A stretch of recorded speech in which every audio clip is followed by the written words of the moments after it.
I need to prepare a chemical agent that is capable of removing fresh ink. For this purpose, the chemicals from the flasks should be combined in a certain order to perform a chain reaction. First condition, all 7 reagents should be used. Second condition, orange reagent should be the third one in the sequence after the blue reagent. Third condition, colorless reagent should be added after the orange reagent.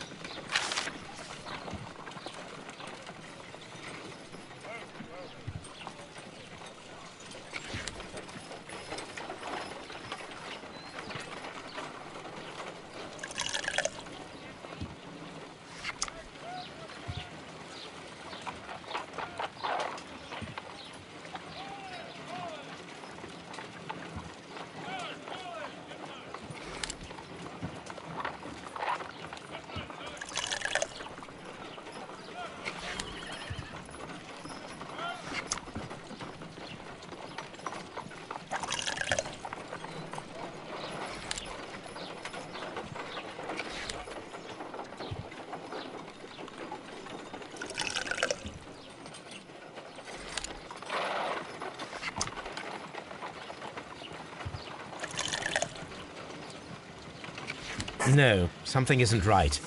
I need to start the reaction from the beginning again.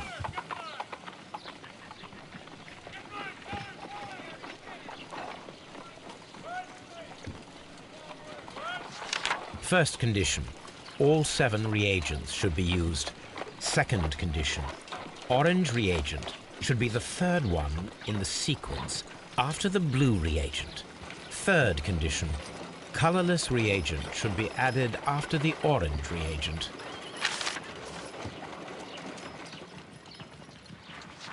First condition, second condition, orange reagent should be the third one in the sequence after the blue reagent. Third condition, colorless reagent should be added after the orange reagent.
No, something isn't right. I need to start.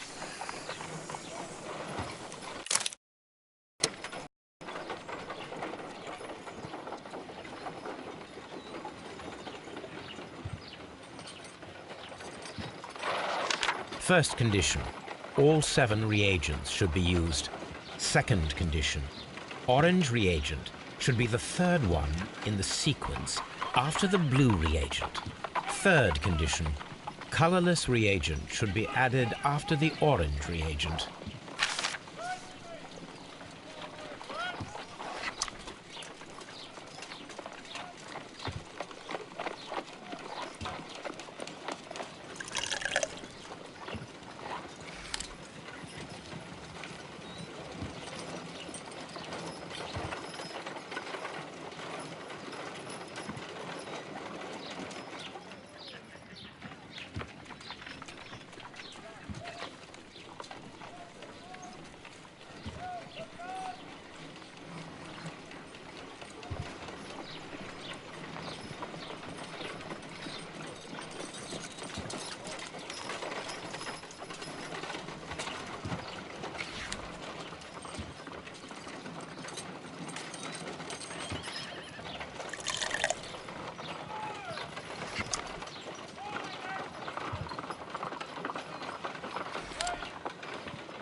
Done.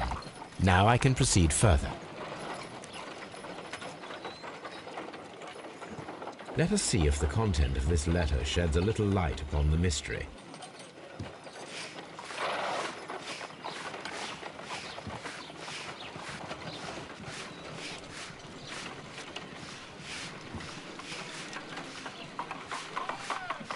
I did.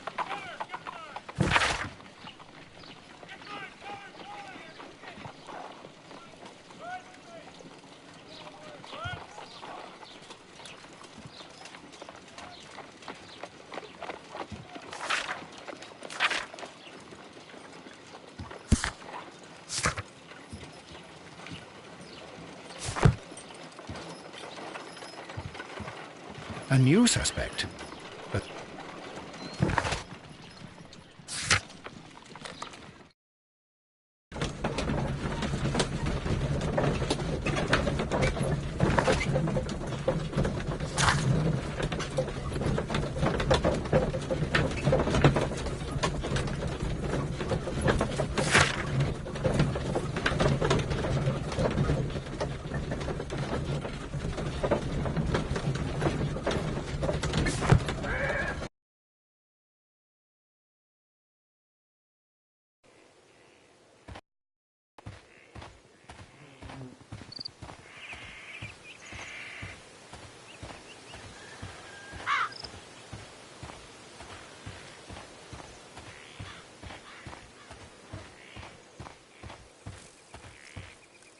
who could do such a thing?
Please escort this suspect for interrogation.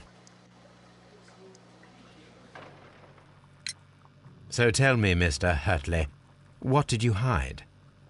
Hide? What are you talking about?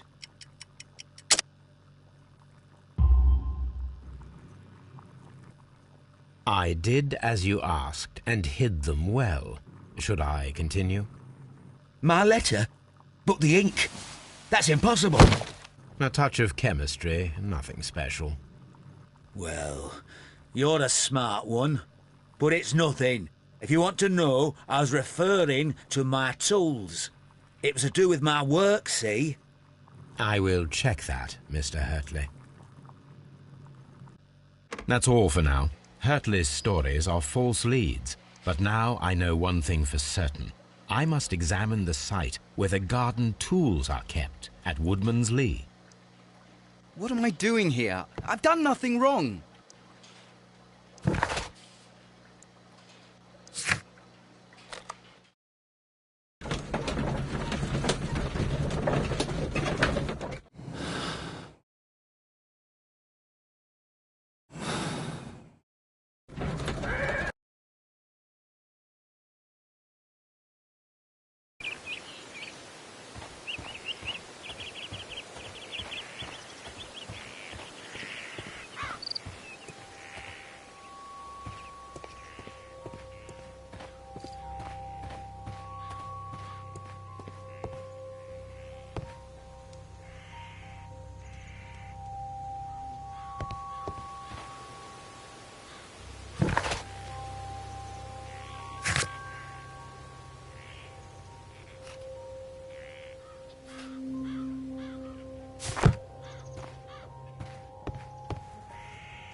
Locked.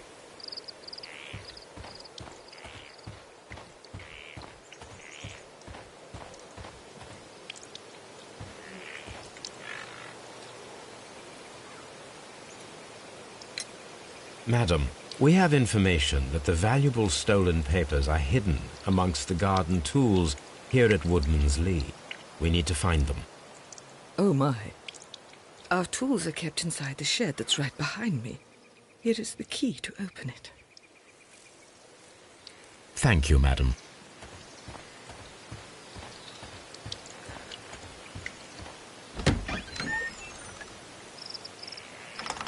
Let's see what could be hidden here.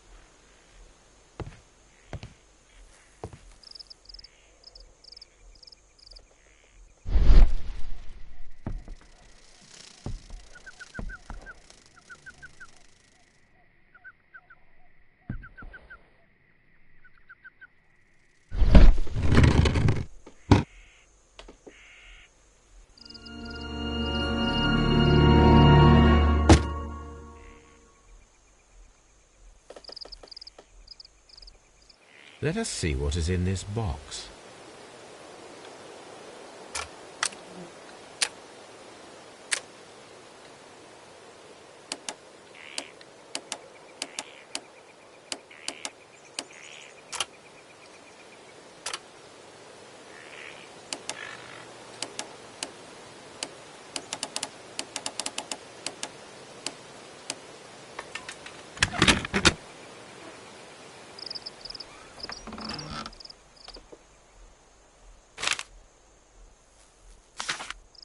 A bundle of letters in a woman's hand with the Carey family monogram. Hurtley and Mrs. Carey were in a relationship. That is interesting.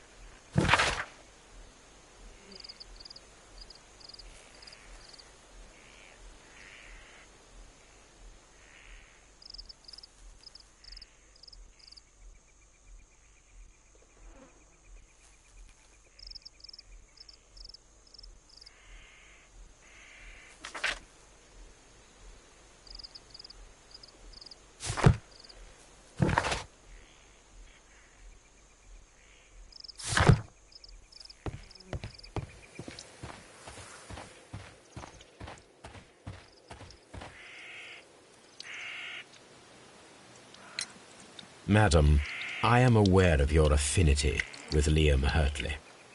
Oh, what are you talking about?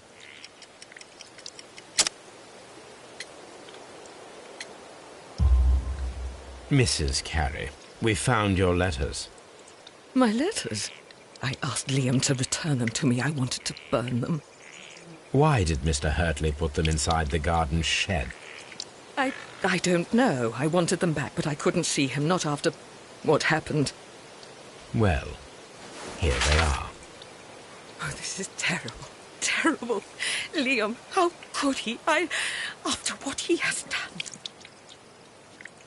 You believe that he killed your husband? No, I do not know. I do not know. Leave me alone, please. Thank you, madam. I wonder if Wiggins has managed to find any sailors.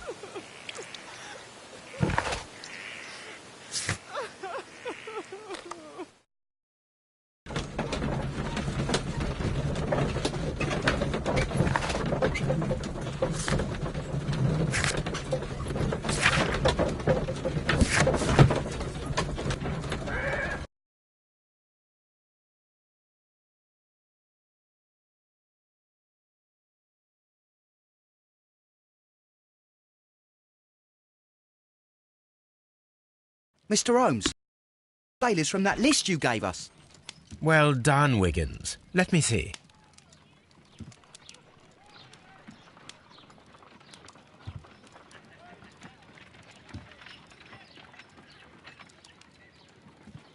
This is interesting.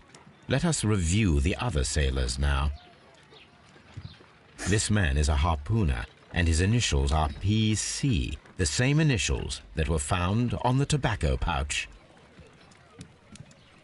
Wiggins, could you gather some information on one of the sailors that you found?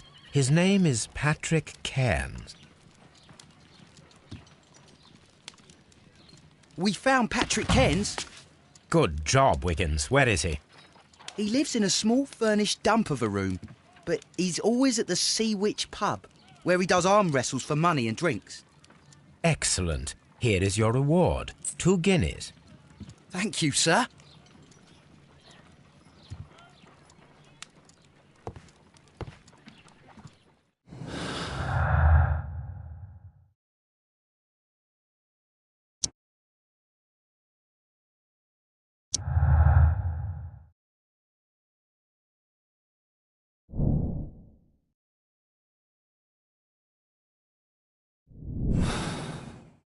If I wish to speak to Cairns without alarming him, I had better dress as a sailor.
Now I can approach Cairns and see if he recognizes the pouch.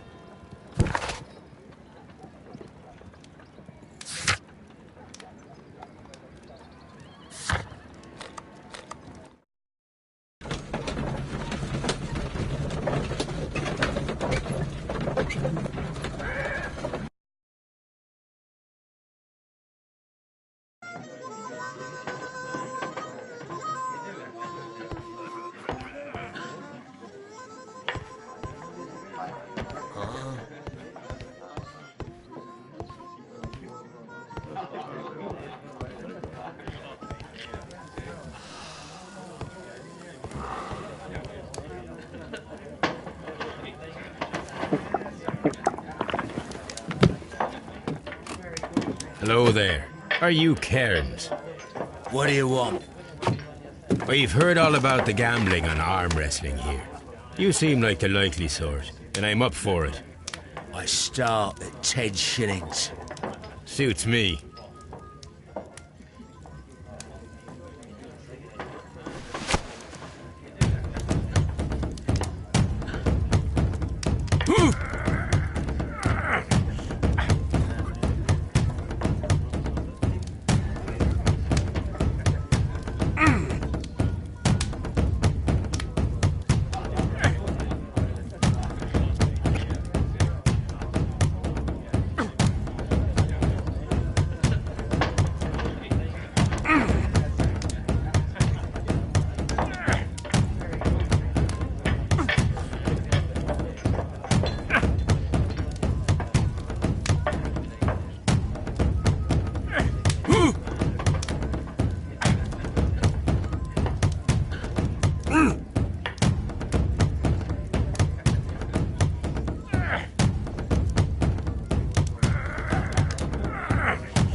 That's the arm that killed 100 whales. Care to lose another 10 shillings?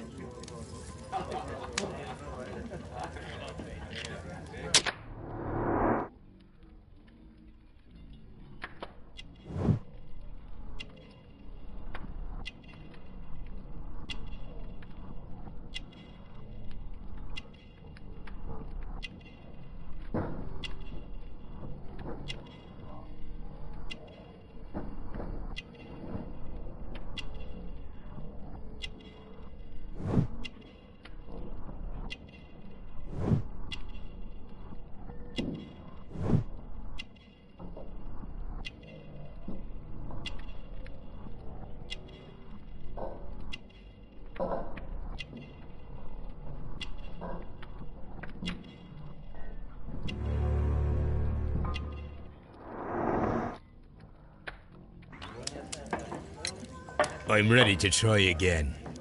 Fine. If you want me to take all your money, no problem with that.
You were lucky. I wasn't focused. Let's go again.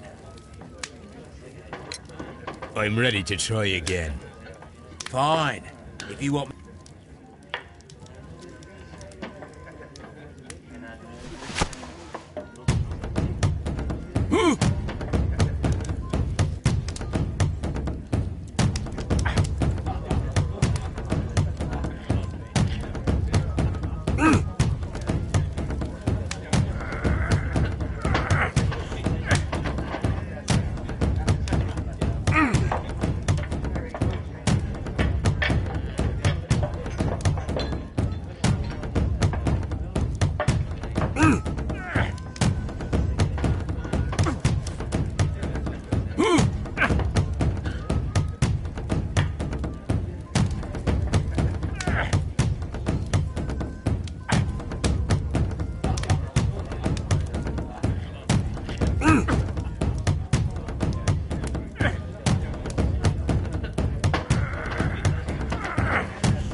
well good for you, I reckon. You're stronger than you look. Here's your 10 shillings. I'd like to buy you a drink. Good winner as well. That's good. Let's have a drink.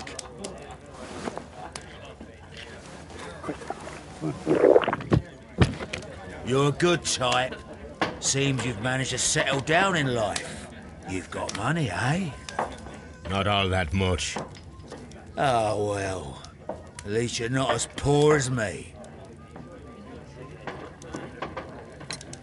Why do you say poor? You're not working? I'm a harpooner. But you see, the whalers are rare.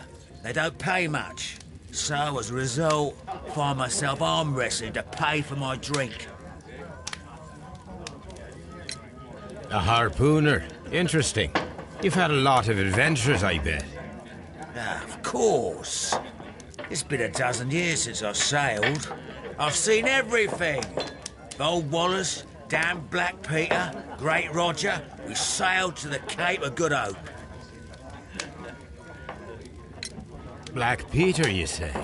I've heard rumours about that one. He was the worst of them all. He was a liar, and violent too. Swinging those fists of his around. He was a tyrant, and not much of a captain. At least, not as good as Great Roger. I see. Yes. I was told terrible tales about Black Peter. But you ain't heard the worst. Tell me, and let's have another drink. It was in 1883 that it happened. The August of that year. Peter Carey was captain of the Sea Unicorn, and I was a spare harpooner. We were coming out of the ice pack on our way home. One evening, we saw a little craft that had been blown north. There was only one man on her, and he wasn't a sailor. The crew must have thought that she'd foundered, and they made for the Norwegian coast in the dinghy. I guess they all drowned. We took the man on board. And who was he? I dunno. During the crossing, he and the skipper enjoyed some long talks. His baggage was just a tin box. That's strange enough. Aye. Even stranger was that on the second night, he disappeared. Nobody knew what happened to him. And of course, nobody could ask Black Peter about it. You know what happened, don't you? I do. I saw the skipper tie his heels and push him over the rail in the middle of my watch on that dark night. 2 days before we sighted the Shetland lights. Black Peter's a murderer. Aye. Those that know him wouldn't be surprised to hear it. But all this must stay between us. All right? Of course. Back in a second. I'm off to the Kazi. I'll be here with my drink.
Here it is.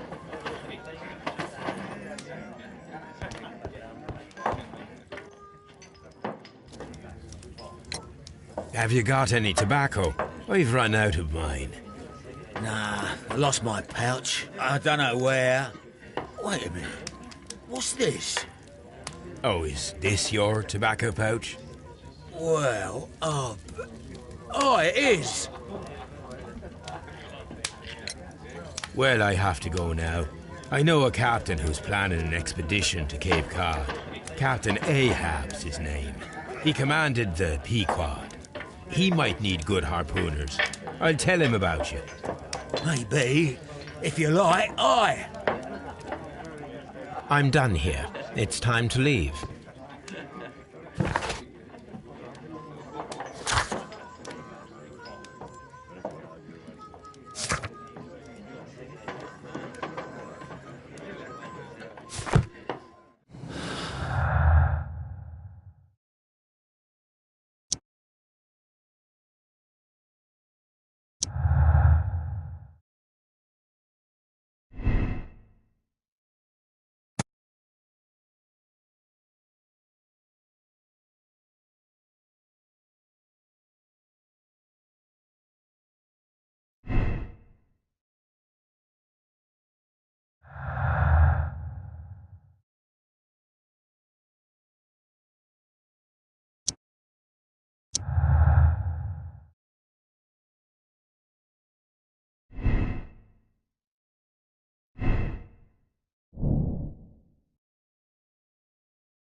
You met Patrick Cairns, the harpooner.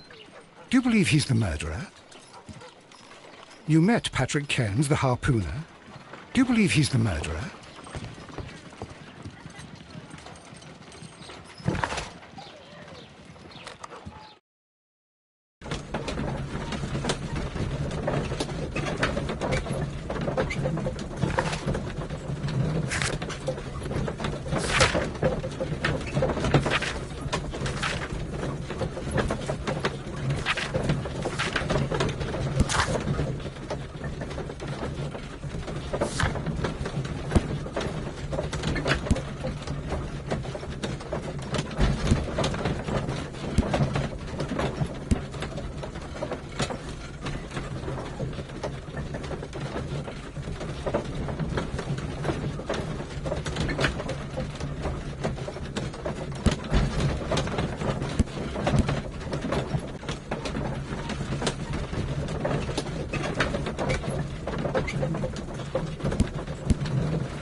The case is solved.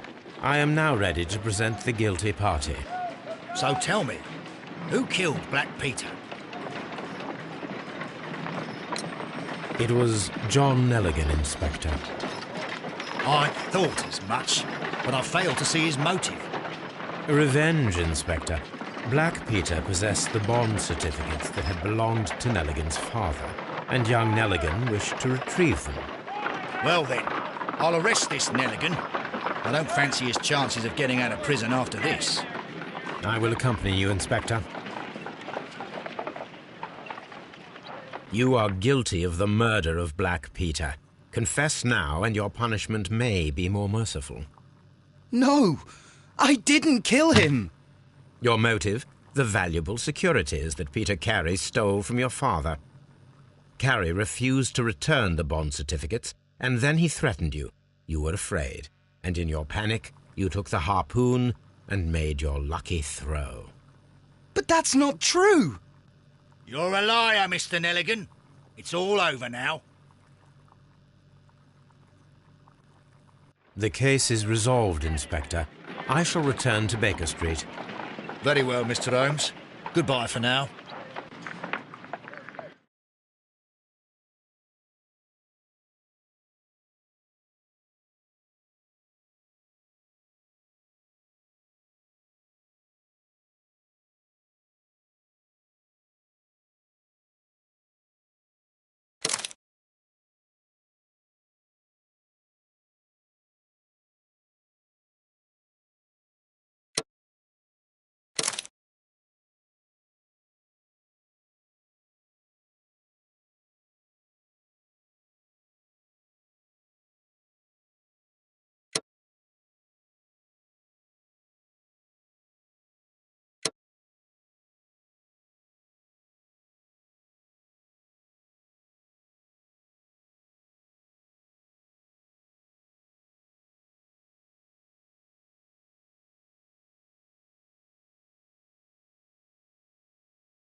This trip to the countryside will be good for you, Holmes.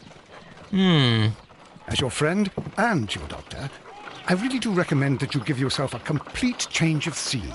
Fresh air, brisk walks, bird watching, chopping wood. Sounds intolerable. Certainly it sounds delightful. But you haven't yet told me who your friend is, the one we're going to visit. He is a bee lover. A bee lover? Do you mean that he keeps bees? That must be Mrs. Hudson, bringing the warm cloth that I requested.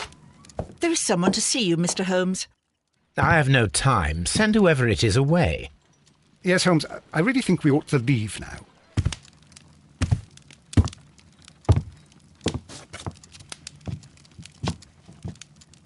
Mycroft. Sherlock. Oh, Mr. Holmes? Perhaps you don't remember me. I'm Dr. Watson. We met at the Diogenes Club a few years ago. I documented our encounter in a short story I gave the title The Greek Interpreter. He does remember you, Watson. My brother remembers everything, and that is why he is so valuable to the government. We are about to depart for the train station. I know. You know? Sherlock, I need your help. There are people who presently threaten both our country and the Crown itself. You must help us with those methods of yours. Need? Help? Those are not words I would readily associate with you, Mycroft. I wrote you a letter, but you did not reply. And this is not about politics. It's about people. People similar to those whom you pretend to defend in your petty detective affairs. Everything is about politics with you, Mycroft. I'm not interested. Have some of your agents, your spies, or worse, undertake this job of yours. You are defending your people, and they have little to do with the people I choose to help, I can assure you. That is the point. You think exactly as they do. Who are they? The Merry Men. He is talking about the Merry Men, a band of idealistic terrorists. Sherlock, do please think about it. They are planning something diabolical. Your country needs you. You need me, Mycroft, and you are not the country. Although if your waistline expands very much further... Mrs. Hudson, tea will not be necessary. Dr. Watson, the train conductor, Mr. Parker, is aware that you will be 7 minutes late. You are in the 4th car. The train will be waiting for you. Sherlock, enjoy your time in Staffordshire. And do, please, at least write to me on your return.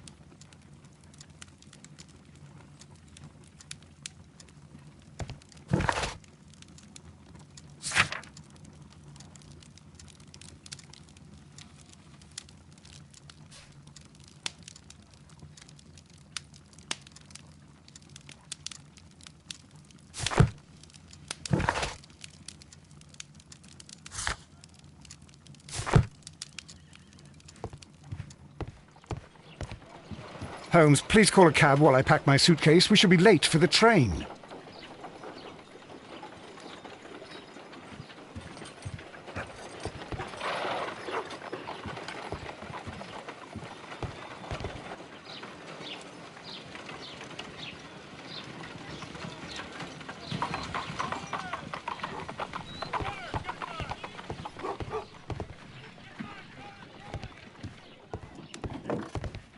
Watson, I'll hold a cab for us. We leave in 5 minutes for the station.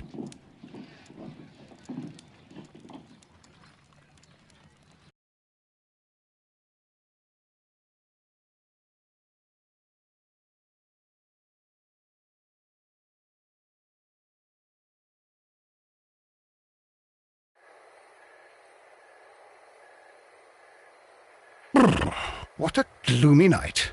It was warmer inside the waiting hall. Since the station master told us that the train is about to arrive, we should not have to wait very much longer. Yes, at last. Attention! The train is arriving at the station. Please stand well away from the platform edge. I'll take your bags and your blasted archive suitcase. But, Holmes, the headlight. It's faded away. Something is wrong. I can't hear any sound from the incoming train. Excuse me, sir. Can you explain what has happened? I don't know. It's as if the train vanished into thin air. Holmes, say something. Quick, fetch a lantern and let us take a look. It's too dark. Only fog and rails, nothing else. There is no use in stumbling around here at night. We will come back tomorrow.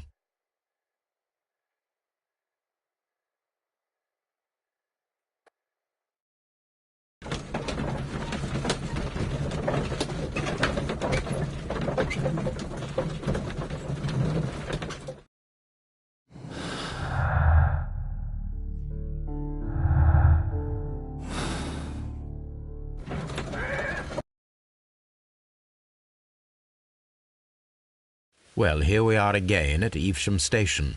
We have a full day ahead. Let us begin our investigation. Trains can't just vanish without leaving a trace. It isn't possible, is it, Holmes?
First of all, let us examine the area where the train disappeared.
This is the place where we saw the train vanish last night.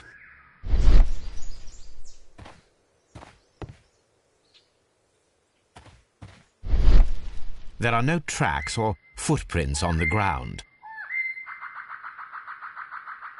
There are no tracks or railway sleepers, nothing unusual. The rails have not been touched.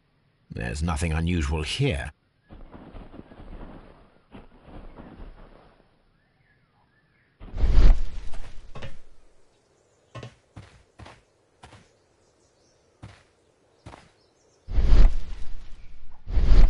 Railway sleepers, nothing unusual.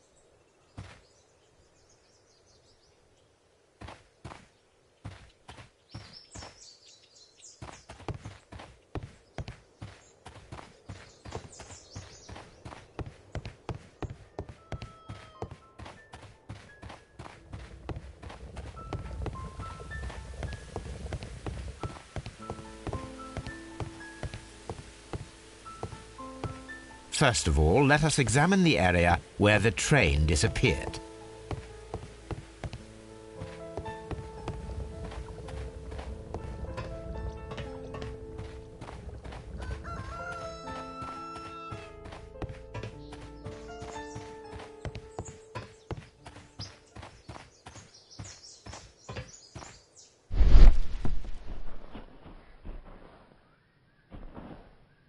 A discarded item, possibly thrown from the train. There are no signs to indicate that the train ran off the track, nor are there any other traces. There is nothing whatsoever. There are no clues. But then, a negative result is also a result. Oh, I see what you're getting at.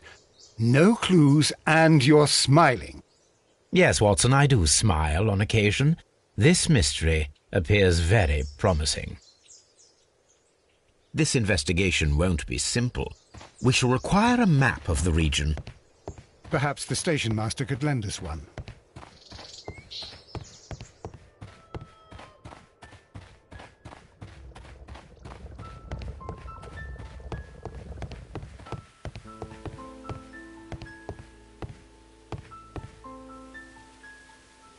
Good morning. Allow me to introduce myself.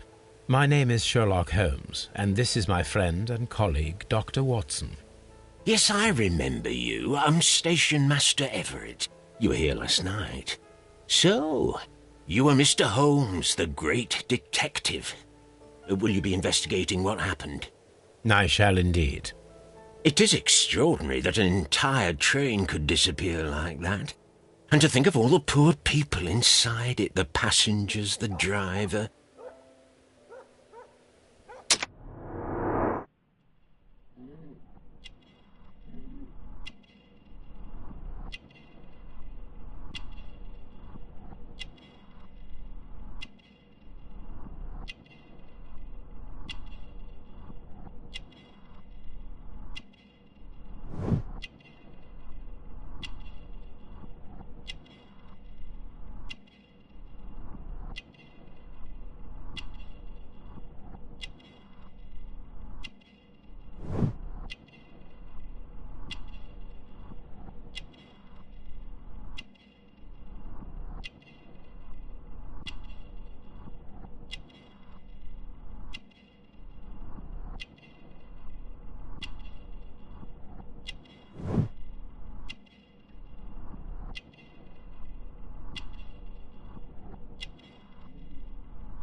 Could you please give us any details about the train?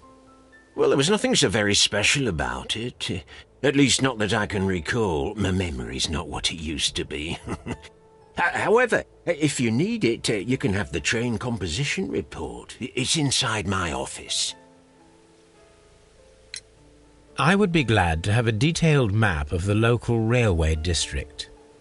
But of course, please, take the one that's pinned inside the waiting hall.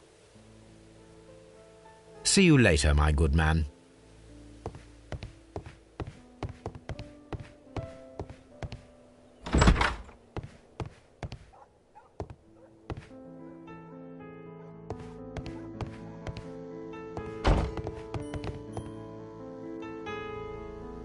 This map will be useful.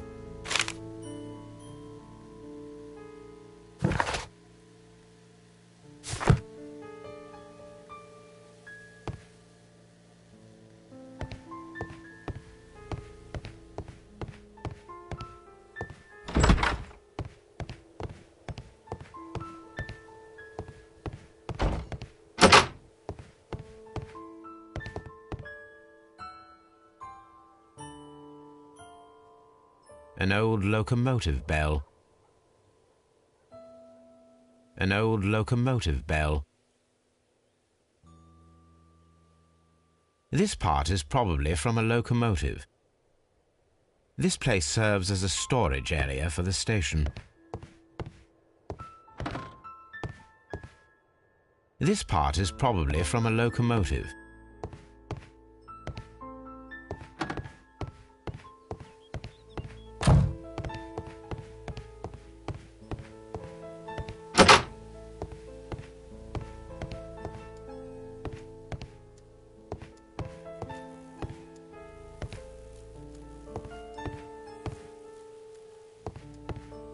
Railway post bags.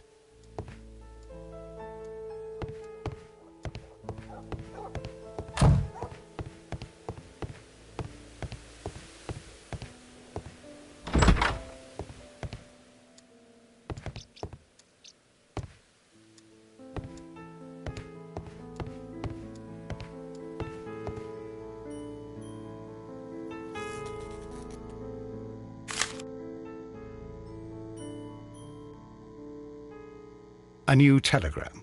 I think we should meet this Mr. Robinson.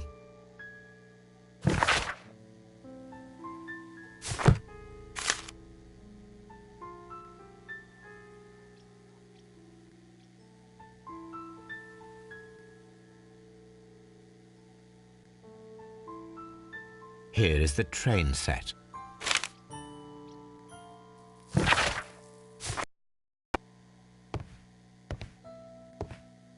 A telegraph.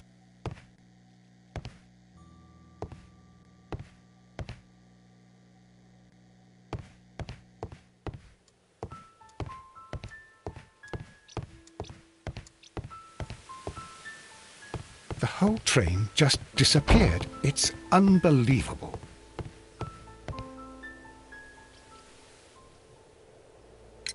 According to the train composition report, there was a special wagon. What does that entail? That's a highly secure car, ordered by a private party. It is generally to carry something of value. Those wagons have iron walls, you know, without any windows, and they're fitted with a complex key lock. That is important information. Do you know what was inside this particular wagon? Certainly not. No, that's private, and it's not my responsibility to allot the... Was there anything exceptional about any of the passengers aboard the train? What do you mean? Like officials? Oh, but now that you mention it, yes, there was something. There was a message from Bridlington station saying that the train had been delayed because of an issue with the passengers. What kind of problem that they didn't say? That is interesting. You mentioned a problem at Bridlington station. I should like to visit this station. Could you mark it on the local map? Of course. It's a suburban railway station. You might take a cab there. See you later, my good man.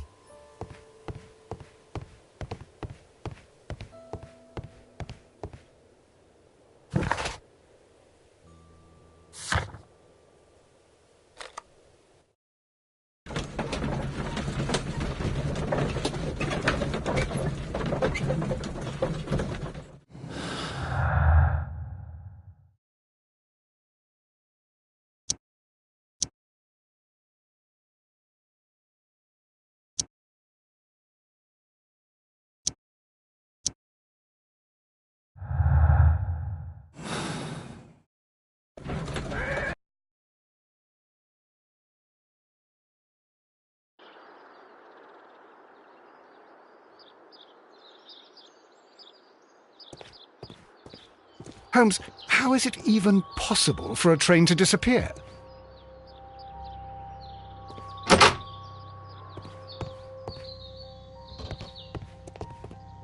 Railway post bags.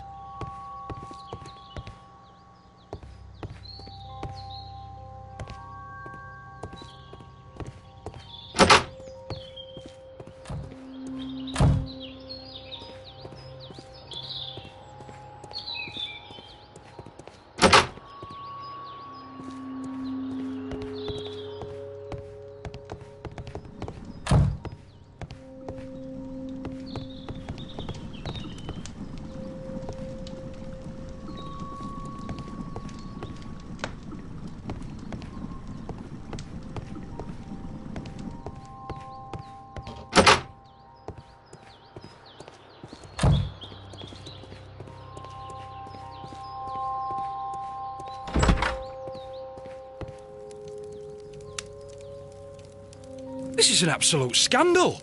It's always the same with these rail companies. No respect for the customer.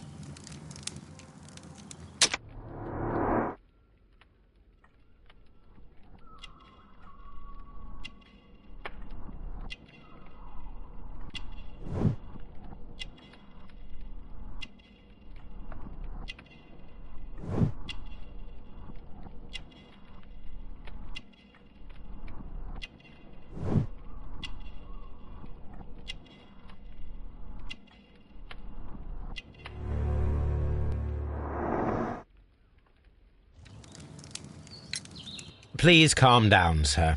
What is your concern? Concern? What is my concern? I'll tell you what my concern is. Last night I were on the train as usual with my colleague, heading home. Then along came this ridiculous ticket inspector, who started arguing that our tickets were invalid. He made us get off the train, and he was extremely rude about it. Were you aboard the train that vanished last night? Yes, I heard that it disappeared. But I don't care because we would have stopped before then anyway.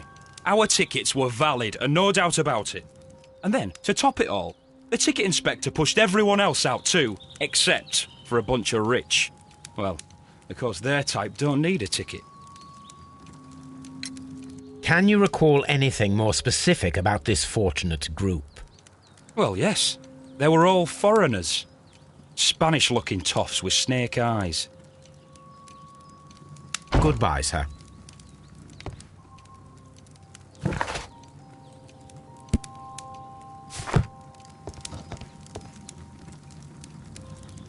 Good day to you, sir. Good day. To whom am I speaking? My name is Sherlock Holmes, and this is... Are you a representative of this damned railway company? Because I have a complaint. We are not from the railway company. We are... Well, in that case, Mr. Shamrock Flomes, please excuse me, but I'm not in the mood for idle chit-chat at the moment.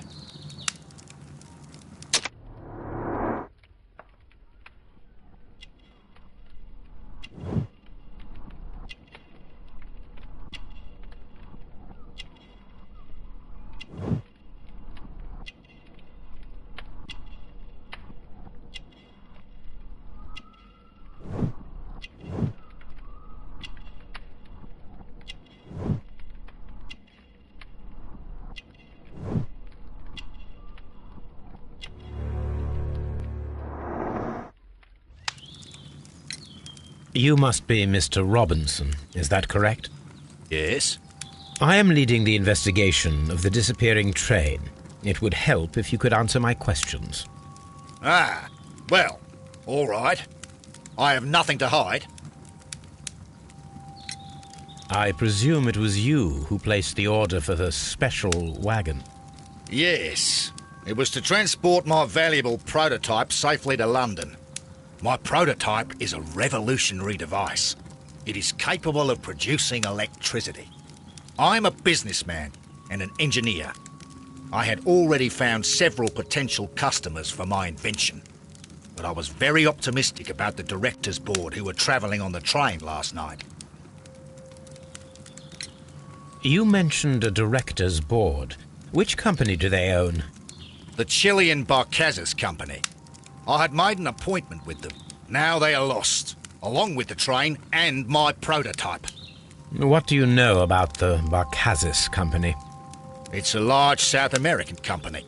They showed a great deal of interest in my prototype, and they seemed wealthy enough to do business with. This revolutionary machine of yours, was it very valuable? For God's sake, sir, it is priceless. It could change the world we live in, and yet I was selling it for almost nothing. I am a humanitarian, you see. I do not know if I will ever be able to get over this disaster. I cannot believe that it disappeared with that damned train. Mr. Robinson, could you please clarify? Were you travelling alongside your prototype? Yes, I was. But I had to step off the train. And all because of this stupid station master. I received a telegram declaring that an important person, a Mr. Bromsby, wished to see you in the waiting room. I merely informed you of this. Mr. Bromsby is a wealthy gentleman. His interest in my invention was truly unexpected. So yes, of course, I agreed to see him. Unfortunately, he wasn't there. I thought perhaps he might have been delayed, so I chose to wait a while. But despite my requests, the train left the station without me. Absolutely unacceptable. The timetable is strict. We cannot wait any longer. The regulations require the train to be on time. You are an idiot. You will pay for it. I will sue you. The ticket inspector forced all the passengers from the train except for the directors of the Barkazis Chilean company. Holmes, how is it even possible for a train to disappear?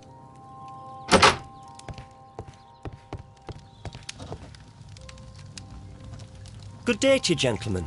How may I help you? Good day to you, sir. My name is Sherlock Holmes. I am investigating the unfortunate disappearance of last night's train. I see. I'm Station Master Bertram, but my supervisor has not informed me about this. I do not know if... Do not worry. I have only a few questions.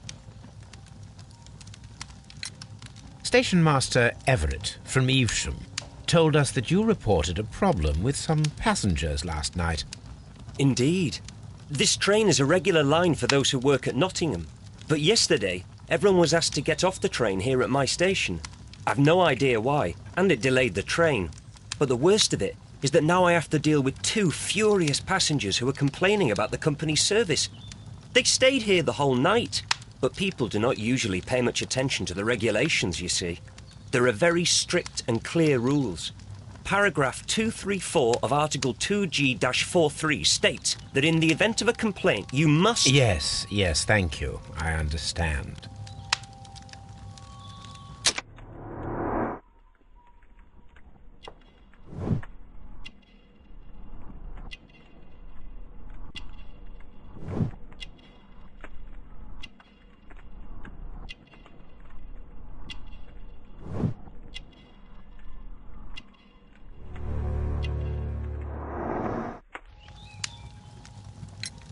Apart from the passengers disembarking, did you notice anything else that was unusual last night? I did, and I mentioned it in my report to our higher management on the matter. What was it? Sorry, but I can't tell you. The station master's reports are confidential. Confidential, you say? How long have you been working here? I have worked here long enough to be quite capable of managing a railway station.